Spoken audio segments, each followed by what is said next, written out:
Good day, everyone. So, the first question is define what is economics and who is the father of economics. So, economics is the study of how individuals, businesses, governments, and societies make choices about allocating resources to satisfy their wants and needs. It involves understanding how people use resources like money, labor, and materials to produce goods and services, and how these are distributed and consumed. Adam Smith is often referred to as the father of economics. His book, The Wealth of Nations, 1776, laid by the foundation for modern economics theory, particularly the idea that markets are guided by invisible hand, where individuals pursuing their own self-interest can lead to positive outcomes for society. So the second question is, what are the branches of economics and define each? So economics has two main branches. The microeconomics that studies individual markets and decision making by households and firms. Second is macroeconomics, analyzes the overall economy including growth, inflation, and unemployment. The sub-branches include development economics, focuses on economic growth in developing countries. International economics deals with trade and financial relations between nations. Next is behavioral economics, explores how psychological factors influence economic choices. Third questions is that what are the 10 basic principles of economics and give your understanding each principle. So here are the 10 basic principles of economics with brief explanation. So first is people face trade-offs. Choosing one thing often means giving up something else due to limited resources. Second is the cost of something is what you give up to get it. Every choice has opportunity to cost the next best alternative to you to give up. Next is rational people think at the margin. Decisions are often made by comparing additional benefits and cost of a little more or a little less. Next is people respond to incentives. Behavior changes when costs or benefits change. Next is trade can be make everyone better off. By specializing and trading, people and nations can achieve greater efficiency and prosperity. Next is market are usually a good way of organizing economic activity. Free markets guided by prices generally allocate resources efficiently.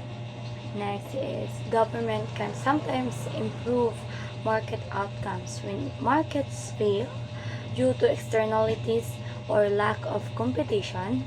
Government intervention can help correct the problem.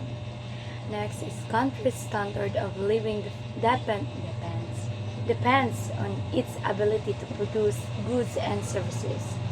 Economic growth and productivity determine the quality of life. Next is prices rise when the government prints too much money. Excessively money can supply leads to inflation. Next is society face a short-run trade-off between inflation and unemployment. Reducing the inflation can be temporarily increase unemployment and vice versa. Brief history of macroeconomics. Who founded Father Macroeconomics? Macroeconomics emerged in the 20th century as economists began to focus on large-scale economic issues like national income, unemployment, and inflation. The field was significantly shaped during the Great Depression when existing economic theories couldn't explain the prolonged economic downturn. John Maynard Keynes is considered the father of macroeconomics. His book, The General Theory of Employment, Interest, and Money, in 1936, introduced ideas about government invention to manage economic cycles, laying the foundation of modern macroeconomic theory.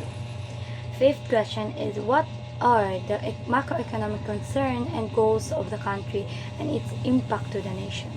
So the main macroeconomic concern of a country are economic growth, aims to increase the nation's output and goods services.